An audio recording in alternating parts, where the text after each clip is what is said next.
ஆக்சுவலாக 11th புக்கில் வந்து இது பார்ட் வந்து 3rd பார்ட்டு படிக்கிறேன்.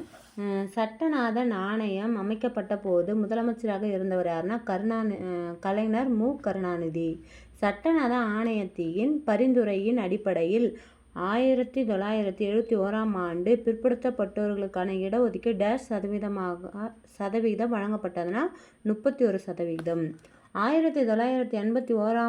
1989ஆம் ஆண்டு பழங்குடியினருக்கு தனி இடஒதுக்கீடு கோரி தொடரப்பட்ட வழக்கில் உச்சநீதிமன்றத்தின் தீர்ப்புக்கு பின்பு தமிழ்நாட்டின் இடஒதுக்கீடு எவ்வளோ சதவீதம்னா மொத்தம் வந்து என்ன சொல்கிறாங்கன்னா பிற்படுத்தப்பட்டவர்கள் வந்து 30%, மிகவும் பிற்படுத்தப்பட்டவர்கள் வந்து 20%, பட்டியல் இனத்தவர்கள் 18%, பழங்குடியினருக்கு 1% சொல்கிறாங்க. மொத்தம் எத்தனை சதவீதம்னா தமிழ்நாட்டில் மட்டும் 69% சொல்கிறாங்க.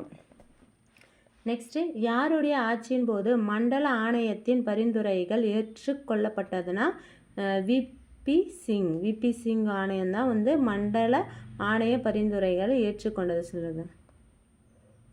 நெக்ஸ்ட்டு, மத்திய அரசின் பிற்படுத்தப்பட்டோர்களுக்கு 27%க்கான இடஒதுக்கீடு நடைமுறைப்படுத்தப்பட்ட ஆண்டு வந்து 1990.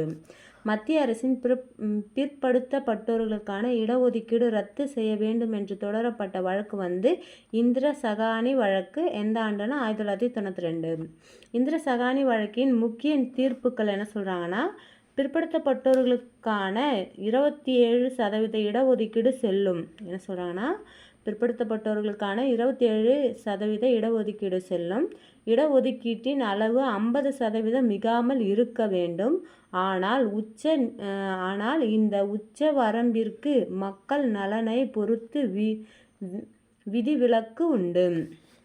நெக்ஸ்ட் என்ன சொல்கிறாங்கன்னா, தமிழ்நாட்டின் 69% இடஒதுக்கீடு முறை உச்ச நீதிமன்ற தீர்ப்புக்கு முரணானது என்று கூறி இதனை ரத்து செய்ய வேண்டுமென்று வழக்கு தொடர்ந்தவர் யாருன்னா கே.என். விஜயன்.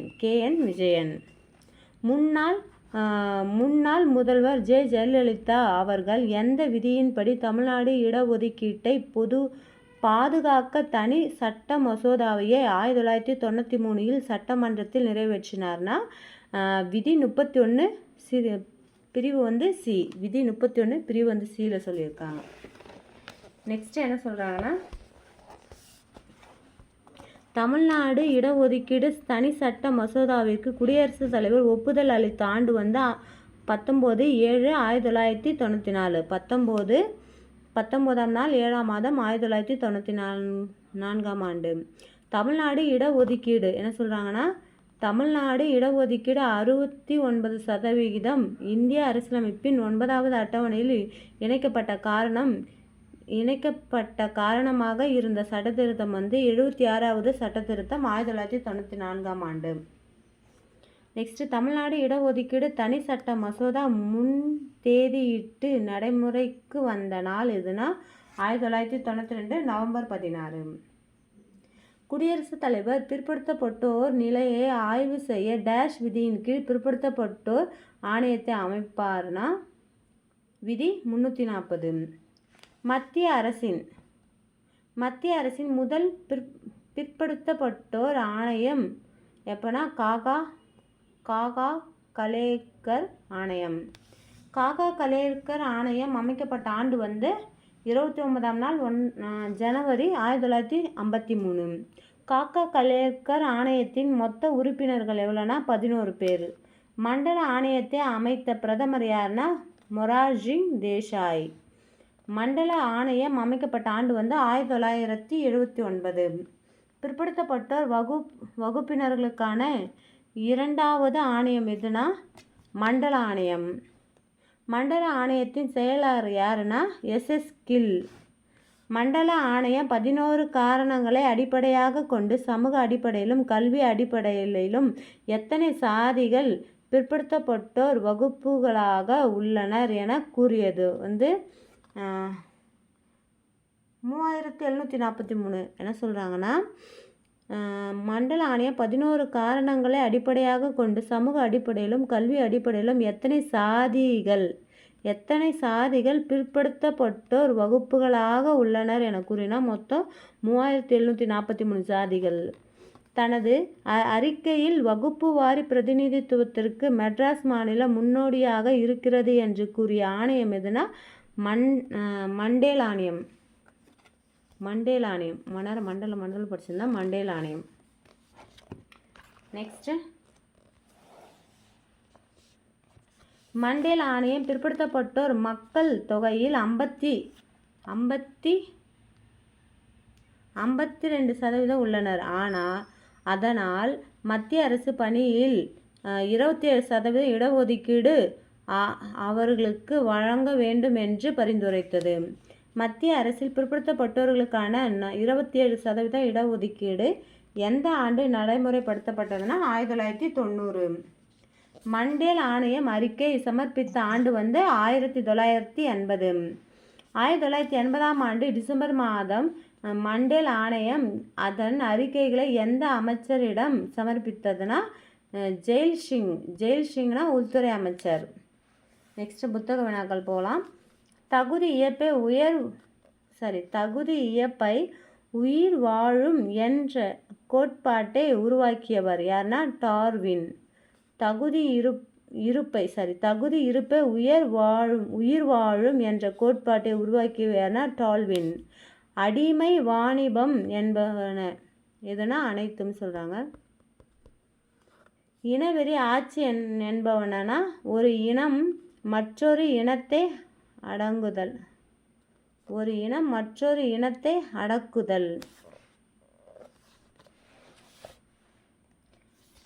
நாராயணகுரு எந்த மாநிலத்தை சார்ந்தவர்னா கேரளா. வைக்கம் இயக்கத்தை தலைமை தாங்கி நடத்தியவர் யாருன்னா பெரியார். தேசங்களின் வளம் பற்றி ஓர் ஆய்வுனா என்ற நூலை எழுதியவர் யாருன்னா ஆதம் ஸ்மித். இடஒதுக்கீடு கொள்கையின் மூலம் உயர்த்துதல். சாதி அமைப்பு மிகப்பெரிய அளவில் இருந்த மதம் எதுனா இந்து மதம். அம்பேத்கர் எந்த மதத்திற்கு மாறினார்னா புத்த மதம். ஒரு நியாயமான சமூகத்தில்னா பாகுபாடு இருக்காது. மண்டல் ஆணையம் அமைக்கப்பட்டது இதர பிற்பட்ட வகுப்பினருக்காக. பிராமணர் அல்லாதோர் ஆங்கிலேயர் காலத்தில் அரசு பதவிகளில் பணி அமர்த்தப்பட்டனர். காரணம் 1921ஆம் ஆண்டு வகுப்பு வாரி பிரதிநிதித்துவம் சட்டம் இயற்றப்பட்டது. கூற்றுக்கான சரியான விளக்கம். நெக்ஸ்ட் பாடம் தமிழகத்தில் அரசியல் வளர்ச்சி சொல்லிட்டு கொடுத்துருக்காங்க 11th புக்கில். கொஷின் பார்ப்போம். தென்னிந்திய விடுதலை கூட்டமைப்பு உருவாக்கப்பட்ட ஆண்டு 1916. நீதி கட்சி உருவாக்கப்பட்ட ஆண்டு 1917. தென்னிந்திய விடுதலை கூட்டமைப்பு உருவாக்கப்பட்ட ஆண்டு 1916. நீதி கட்சி உருவாக்கப்பட்ட ஆண்டு 1917. பெரியார் சுயமரியாதை இயக்கத்தை தோற்றுவித்த ஆண்டு 1925. ராஜாஜியின் தலைமையில் காங்கிரஸ் அமைச்சரவை ஏற்படுத்தப்பட்ட ஆண்டு 1937. சேலம் மாநாட்டில் நீதி கட்சி திராவிட கழகம் என பெயர் மாற்றம் செய்யப்பட்ட ஆண்டு 1944. திராவிட முன்னேற்ற கழகம் உருவாக்கப்பட்ட ஆண்டு 1949 செப்டம்பர் 17. திராவிட முன்னேற்ற கழகம் யாருன்னா அண்ணா தான் இது பண்ணியிருப்பார். திராவிட முன்னேற்ற கழகம் உருவாக்கப்பட்ட ஆண்டு இல்லை செப்டம்பர் 17 பெரியார் பிறந்த நாள். அண்ணா தான். நீதி கட்சியில் அண்ணா தான். திராவிட முன்னேற்ற கழகம். நெக்ஸ்ட்டு நீதி கட்சி தான் திராவிட கழகம் சொல்லிட்டு பெரியார் மாற்றுவார். அதுக்கப்புறம் அதுலேருந்து முரண்பாடு ஏற்பட்டு தான் அண்ணா திராவிட முன்னேற்ற கழகம் மாற்றுவாங்க. இதுலேருந்து எம்ஜிஆர் மாற்றுவார். நெக்ஸ்ட்டு சென்னை மாகாணத்தில் டி. பிரகாசம் தலைமையில் காங்கிரஸ் அமைச்சகம் அமைந்த ஆண்டு 1946. சென்னை மாகாணத்தில் டி. பிரகாசம் தலைமையில் காங்கிரஸ் அரசாங்கம் அமைத்த ஆண்டு 1946. ஓமத்தூர் ராமசாமி சென்னை மாகாண முதலமைச்சரான ஆண்டு 1947.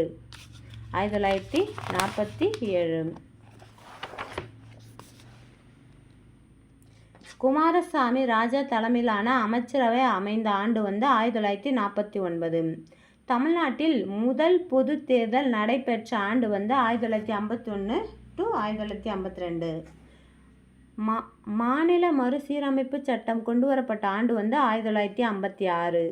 ஹிந்தி எதிர்ப்பு போராட்டம் நடைபெற்ற ஆண்டு வந்து 1937 நடந்திருக்கு. அப்புறம் 1965 நடந்திருக்கு. நெக்ஸ்ட்டு CN அண்ணாதுரை தலைமையில் கீழ் திமுக அரசாங்கம் ஆட்சி அமைத்த ஆண்டு வந்து 1967.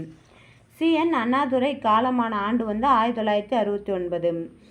கலைஞர் மு கருணாநிதி தமிழ்நாட்டின் முதலமைச்சரான ஆண்டு வந்து 1969.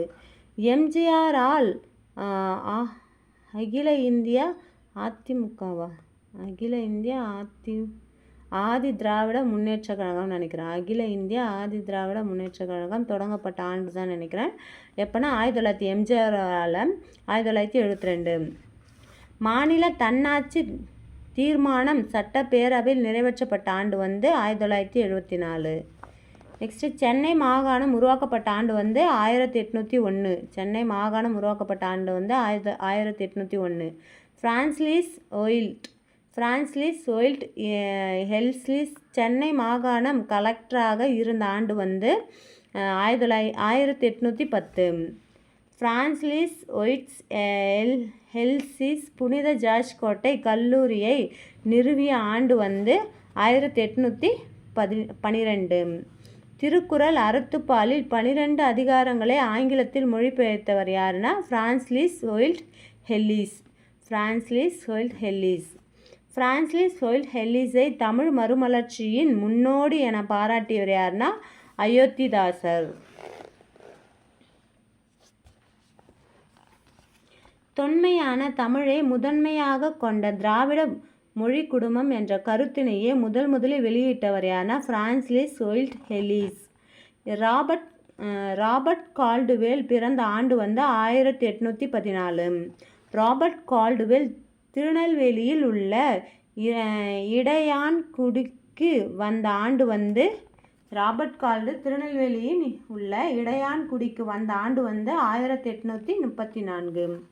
திராவிட அல்லது தென்னிந்திய குடும்பங்களில் ஒப்பிலக்கணம் என்ற நூலை ராபர்ட் கால்டுவெல் வெளியிட்ட ஆண்டு வந்து 1856. 1816 ஹெல்லிஸ் அவர்களால் முன்மொழியப்பட்ட திராவிட மொழி குடும்பம் என்ற கருத்தியலை 1856 ஒப்பிலக்கணம் மூலம் உறுதிப்படுத்தியவர் யாருன்னா ராபர்ட் கால்டுவெல். சென்னை வாசிகள் சங்கம் தொடங்கப்பட்ட ஆண்டு வந்து 1852. சென்னை வாசிகள் சங்கம் தொடங்கியவர் யாருன்னா கஜுலு லட்சுமி நரசு. 1913 ஆண்டு யார் அளித்த அறிக்கையின் மக்கள் தொகையில் 3%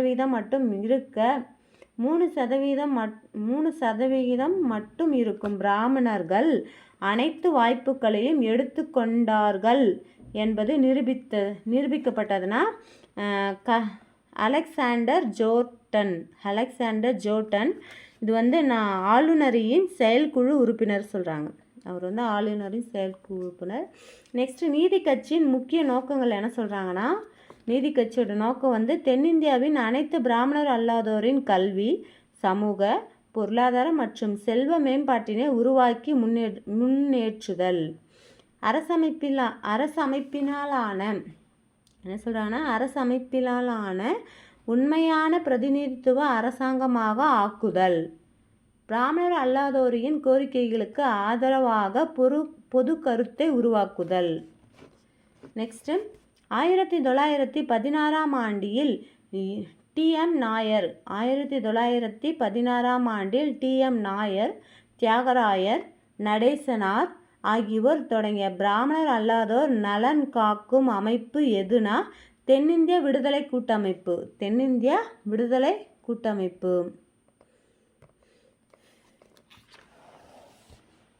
நெக்ஸ்ட் என்ன சொல்கிறாங்கன்னா, 1919 ஆண்டு மாண்டேகு சென்ஸ்போர்ட் சீர்திருத்தம் மாகாணங்களின் கொண்டு வந்த ஆட்சி முறை என்ன சொல்கிறாங்கன்னா இரட்டை ஆட்சி முறை. 1920 ஆண்டு நடந்த 1920ஆம் ஆண்டு நடந்த மாகாண முதல் தேர்தலில் எந்த கட்சி ஒத்துழையாமை இயக்கத்தின் ஒரு பகுதியாக தேர்தலை புறக்கணித்ததுனா இந்திய தேசிய காங்கிரஸ். 1920ஆம் ஆண்டு நடந்த முதல் சென்னை மாகாண தேர்தலில் வெற்றி பெற்ற கட்சி எதுனா நீதி கட்சி. நீதி கட்சியின் முதலமைச்சர் யாருன்னா ஏ சுப்பராயலு.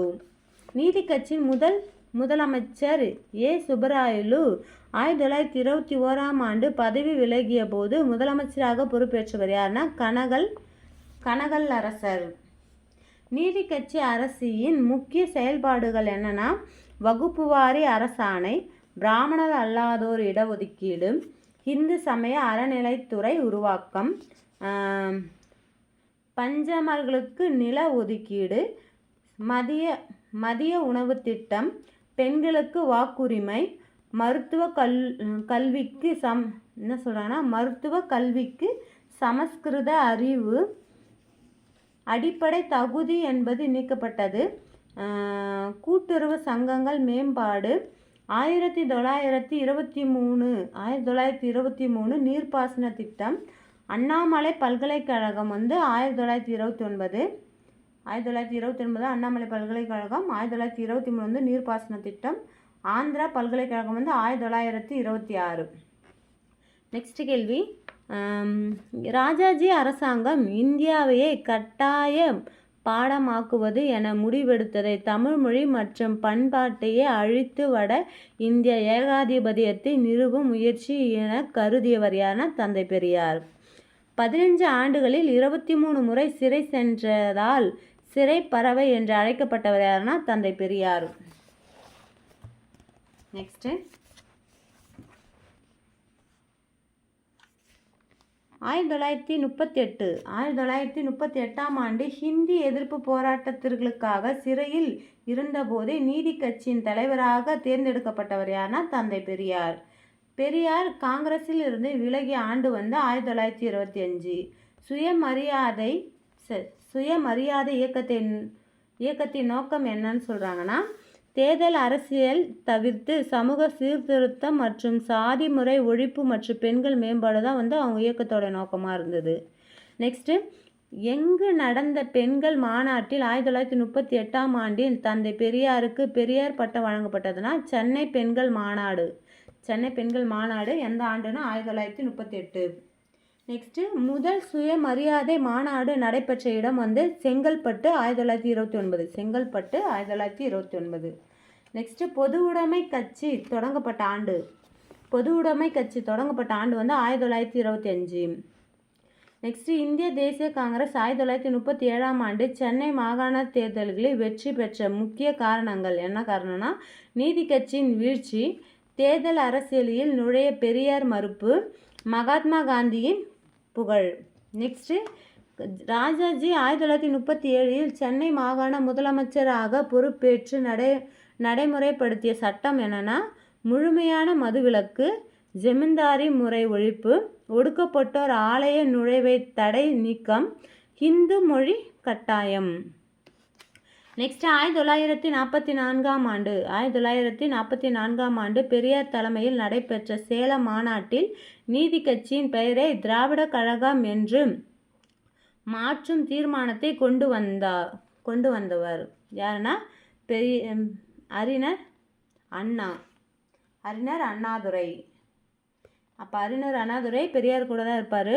அப்போ இந்த திராவிட கழகம் என்ற பேர் சொல்லியிருப்பவர் யாருன்னா அறிஞர் அண்ணா தான். இன்னொருட்டி படிக்கிறோம். 1944ஆம் ஆண்டு பெரியார் தலைமையில் நடைபெற்ற சேலம் மாநாட்டில் நீதி கட்சியின் பெயரையே திராவிட கழகம் என்று மாற்றும் தீர்மானத்தை கொண்டு வந்தவர் யாருன்னா அறிஞர் அண்ணா. திராவிட நாடு மாநாட்டை கூட்டி தனி திராவிட நாடு கோரிக்கை வைத்தவர் யாருன்னா தந்தை பெரியார். 1965 ஜனவரி 26ஆம் நாள் திமுக டேஷ் நாளாக அனுசரிக்க தீர்மானித்ததுன்னா துக்க தினம். ஹிந்தி எதிர்ப்பு போராட்டம் 65-26. நெக்ஸ்ட்டு, காமராசர் முதலமைச்சர் பதவியிலிருந்து விலகிய ஆண்டு வந்து 1963. எப்போனா 1963.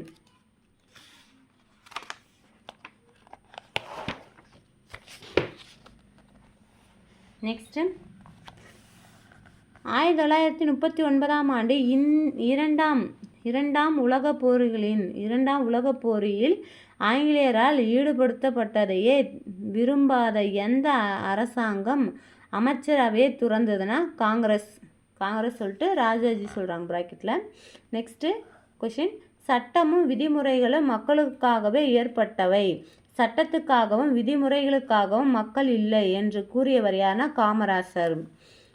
சுதந்திர இந்தியாவின் சென்னை மாகாணத்தின் முதலமைச்சரான ராஜாஜி. சுதந்திர இந்தியாவின் சென்னை மாகாணத்தின் முதலமைச்சரான ராஜாஜி. குலக்கல்வி திட்டத்தை அறிமுகப்படுத்தியவர்னா ராஜாஜி. குலக்கல்வி திட்டத்தை நீக்கியவர் யாருன்னா காமராசர். மதிய உணவு திட்டத்தை அறிமுகப்படுத்தியவர் யாருன்னா காமராசர். CN அண்ணாதுரை மெட்ராஸ் மாநிலத்தின் பெயரையே தமிழ்நாடு என பெயர் மாற்றம் செய்து நடைமுறைப்படுத்திய ஆண்டு வந்து 1969 ஜனவரி 14. தீர்மானம் வந்து 1967 ஜூலை 18 வந்து தீர்மானம் செஞ்சுருவாங்க. நடைமுறைக்கு வந்த ஆண்டு வந்து 1969 ஜனவரி 14. தீர்மானம் வந்து 67, நடைமுறை 69. இது ஜூலை 18 ஜனவரி 14 வந்து நடைமுறை வந்தது. ஓகே, நெக்ஸ்ட்டு சென்னை மாகாணத்திலிருந்து கேரளா, ஆந்திரா, கர்நாடகா ஆகிய தனி மாநிலங்களாக பிரிக்கப்பட்ட சட்டம் எந்த சட்டம்னா மாநில மறுசீரமைப்பு சட்டம். எந்த ஆண்டு கொண்டு வரப்பட்டதுன்னா 1956. இரண்டாவது உலக தமிழ் மாநாடு யார் ஆட்சியில் தமிழ்நாட்டில் நடத்தப்பட்டதுன்னா அறிஞர் அண்ணா ஆட்சி. இந்த ஆண்டுனா 1968. யாருடைய ஆட்சி காலத்தில் தமிழ்நாட்டில் இருமொழி கொள்கை நடைமுறைப்படுத்தப்பட்டதுன்னா அறிஞர் அண்ணாதுரை. மலிவு விலை அரசு திட்டத்தையே அறிமுகப்படுத்தியவர் யாருன்னா அறிஞர் அண்ணாதுரை. அனைத்திந்திய அண்ணா திராவிட முன்னேற்ற கழகம். அனைத்திந்திய அண்ணா திராவிட முன்னேற்ற கழகம் தொடங்கப்பட்ட ஆண்டு வந்து 1972. இதான் ஏடிஎம்கே தான் அப்படி சொல்கிறாங்க, வேற ஒன்றும் இல்லை. திராவிட. நெக்ஸ்ட்டு அனைத்திந்திய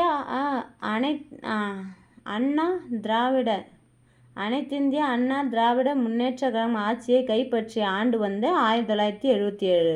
1977 எம்ஜிஆர் சொல்கிறாங்க. நெக்ஸ்ட்டு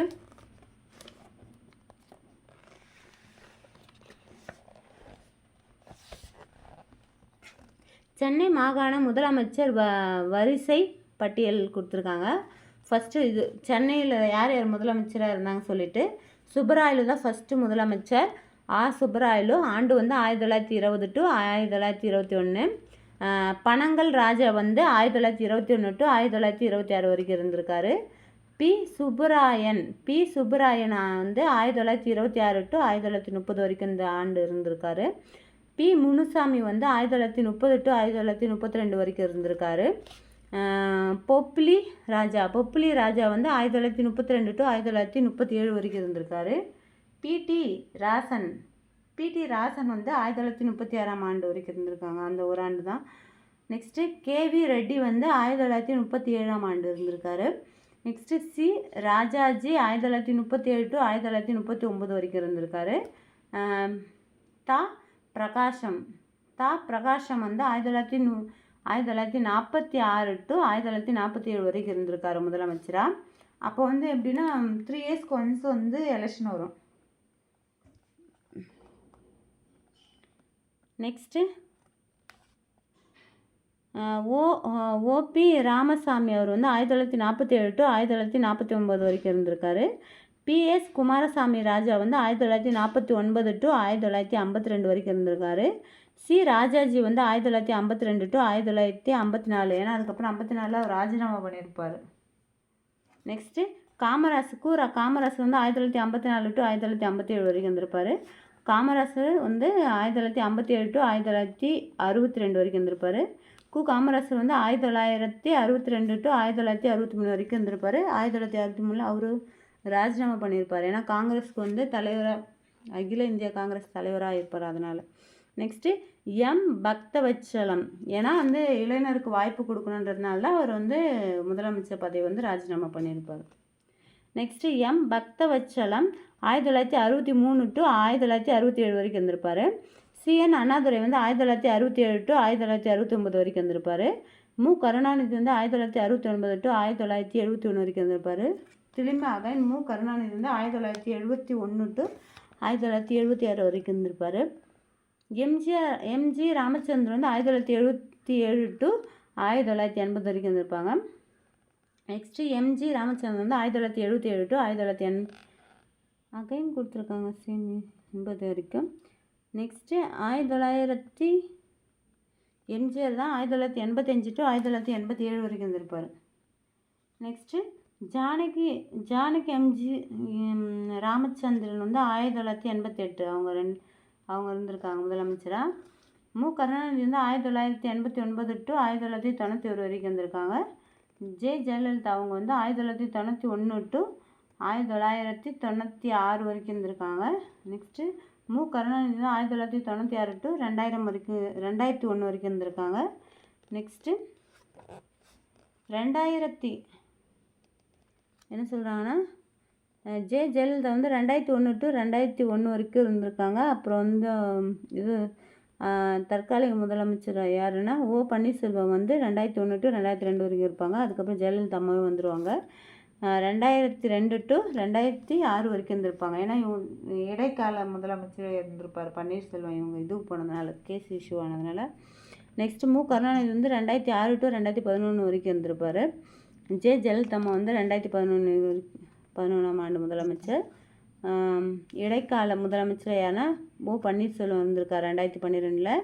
நெக்ஸ்ட்டு ஜெயலலிதா அம்மா வந்து மே 16 2016 வரைக்கும் டிசம்பர் ஜெயலலிதா அம்மா வந்து மே 16 2016 டு டிசம்பர் 5 2016 இருப்பாங்க. ஏன்னா அவங்க இறந்துருப்பாங்க டிசம்பர் 5 அவ்வளோதான். நெக்ஸ்ட்டு ஓ பன்னீர்செல்வம் வந்து டிசம்பர் 2016 டு பிப்ரவரி 2017 வரைக்கும் முதலமைச்சர் இருந்திருப்பாங்க.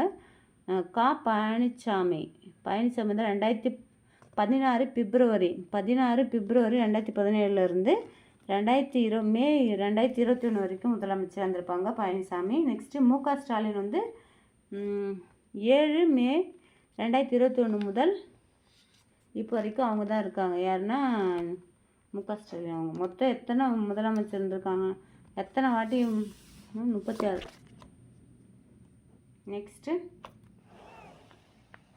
நெக்ஸ்ட்டு புத்தக வினாக்கள் போவோம்.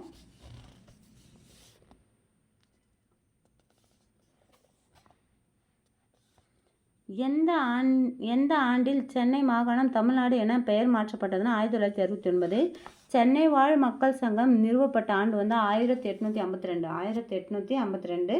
தமிழகத்தில் குலக்கல்வி திட்டத்தை அறிமுகப்படுத்தியவர் யாருன்னா ராஜாஜி. சென்னை பல்கலைக்கழகத்தில் சென்னை பல்கலைக்கழகம் எந்த ஆண்டு நிறுவப்பட்டதுன்னா 1857. மக்கள் தொகை அடிப்படையில் தமிழகம் இந்தியாவின் டேஷாவது பெரிய மாநிலமாக உள்ளதுன்னா 7வது பெரிய மாநிலமாக உள்ளது. நீதி கட்சி முதல் தலைவர் யாருன்னா தியாகராயர். வைக்கமீரர் என அழைக்கப்படும் தலைவர் யாருன்னா ஈவேரா பெரியார். தமிழகத்தில் சுயமரியாதை இயக்கத்தை தோற்றுவித்தவர் யாருன்னா ஈவே ராமசாமி பெரியார். நெக்ஸ்ட்டு கொஸ்டின் போவோம். புத்தகம் கொடுத்துருக்காங்க படிக்கிறேன். ஹிந்தி எதிர்ப்பு போராட்டம் வந்து 1937. திமுகவின் தோற்றம் வந்து 1949. மாநில மறுசீரமைப்பு சட்டம் வந்து 1956. இரட்டை ஆட்சி வந்து 1919. இப்போ நெக்ஸ்ட்டு கேள்வி போவோம். கீழ்கண்டவற்றில் என்ன சொல்கிறாங்கன்னா கீழ்கண்டவற்றில் யார் பிராமணர் அல்லாதோர் கூட்டறிக்கையினை வெளியிட்டவர் யாருன்னா பி தியாகராயர். தென்னிந்திய விடுதலை கூட்டமைப்பு பிற்காலத்தில் எவ்வாறு அழைக்கப்பட்டதுன்னா நீதி கட்சி. தென்னிந்திய விடுதலை கூட்டமைப்பு பிற்காலத்தில் எவ்வாறு அழைக்கப்பட்டதுன்னா நீதி கட்சி. கூற்று காரணம் கொடுத்துருக்காங்க படிக்கிறேன். 1957 பொது தேர்தல்களில் குளித்தலையில் வெற்றி பெற்று தமிழக சட்டமன்றத்தில் உறுப்பினராக கருணாநிதி நுழைந்தார். என்ன சொல்கிறாருன்னா என்ன சொல்கிறாங்கன்னா 1957 பொது தேர்தலில் குளித்தலையில் வெற்றி பெற்று தமிழக சட்டமன்றத்தில் உறுப்பினராக கருணாநிதி நுழைந்தார். காரணம், கருணாநிதி தமிழக முதலமைச்சர் ஆனார். காரணம் அது இல்லையே, என்ன கூற்று மற்றும் காரணம் இரண்டும் சரியானது சொல்கிறாங்க. நெக்ஸ்ட்டு கூற்று கொடுத்துருக்காங்க, படிக்கிறேன். ஈவே ராமசாமி சுயமரியாதை இயக்கத்தை தொடங்கினார். காரணம், சுயமரியாதை இயக்கம் என்பது பிராமணர் அல்லாத சாதிகள் சமமான மனித உரிமைகளை பெறும் நோக்கத்தினுடன் தொடங்கப்பட்ட இயக்கமாகும். சரி, கூற்றும் காரணம் இரண்டும் சரியானது. நெக்ஸ்ட்டு 11th புக்கில் பாடம் தமிழக அரசியல் சிந்தனைகள் சொல்லிட்டு கொடுத்துருக்காங்க, படிக்கிற கொஸ்டின். நாம் சாதி மதங்களையே பார்க்க வேண்டாம். இந்த நிலையில் வாழும் அனைத்து மனிதர்களும் ஒன்றே. அவர்கள் எந்த சாதியினரை சார்ந்திருந்தாலும் நாம் அனைவரும் ஒன்றே.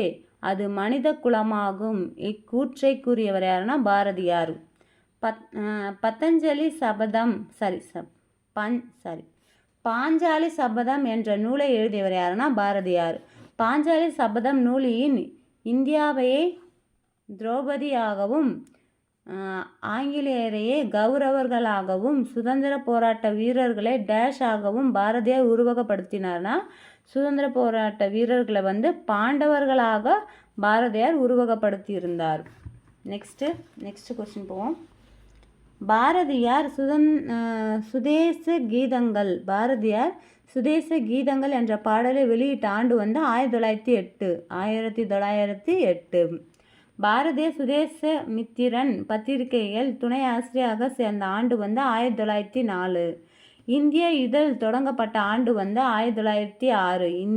இந்தியா இதழ் தொடங்கப்பட்ட ஆண்டு 1906. சுதேசமித்திரனுடைய துணை ஆசிரியராக சேர்ந்த ஆண்டு 1904. சுதேச கீதங்கள் என்ற பாடலை வெளியிட்ட ஆண்டு 1908. நெக்ஸ்ட்டு, அரசியல் கேலி சித்திரத்தினுடன் வெளியிடப்பட்ட முதல் நாளேடு எதுனா இந்தியா. பாரதியார் எந்த ஆங்கில மாத இதழ் ஆசிரியர்னா பாலபாரதா.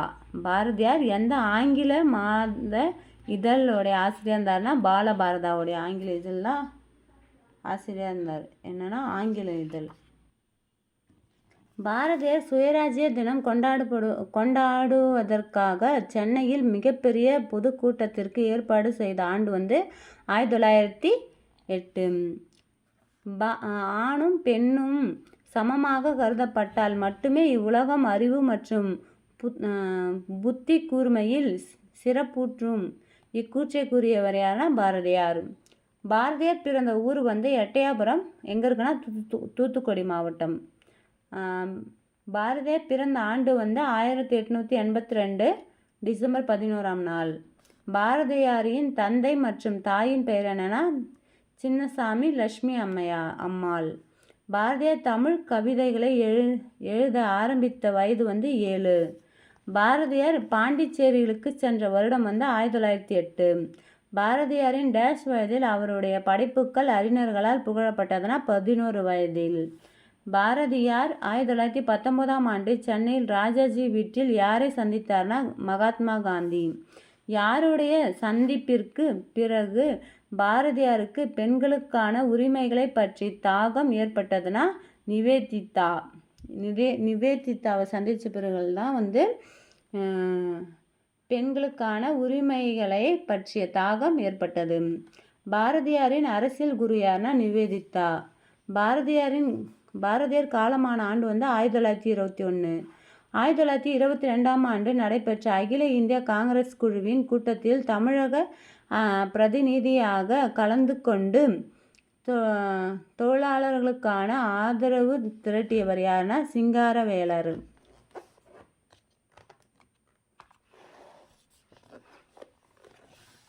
இந்திய தேசிய காங்கிரஸ் தொழிலாளர்களை அமைப்பு ரீதியாக ஒன்று திரட்ட ஒரு குழுவினை அமைத்த ஆண்டு 1922.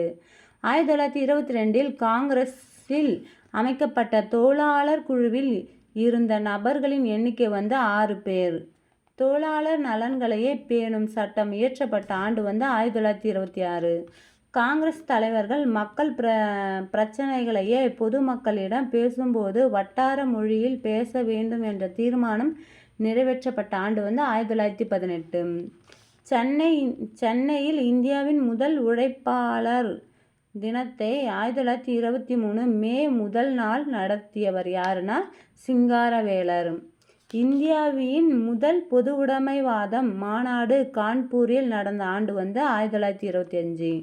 1925 நடந்த முதல் பொது உடைமைவாத மாநாட்டிற்கு தலைவராக இருந்தது யாருன்னா சிங்காரவேலர். தந்தை பெரியார் பிறந்த ஆண்டு 1879. 1879. தந்தை பெரியார் பிறந்த ஊர் ஈரோடு. இப்போ புத்தக வினாக்கள் பார்ப்போம். அறத்துப்பாலில் வள்ளுவர் கூறுவது என்னவெனில் கருத்துக்கள் மற்றும் அறநெறிகள். பொருட்பாலில் எத்தனை பகுதிகள் காணப்படுகின்றன? 7 பகுதிகள்.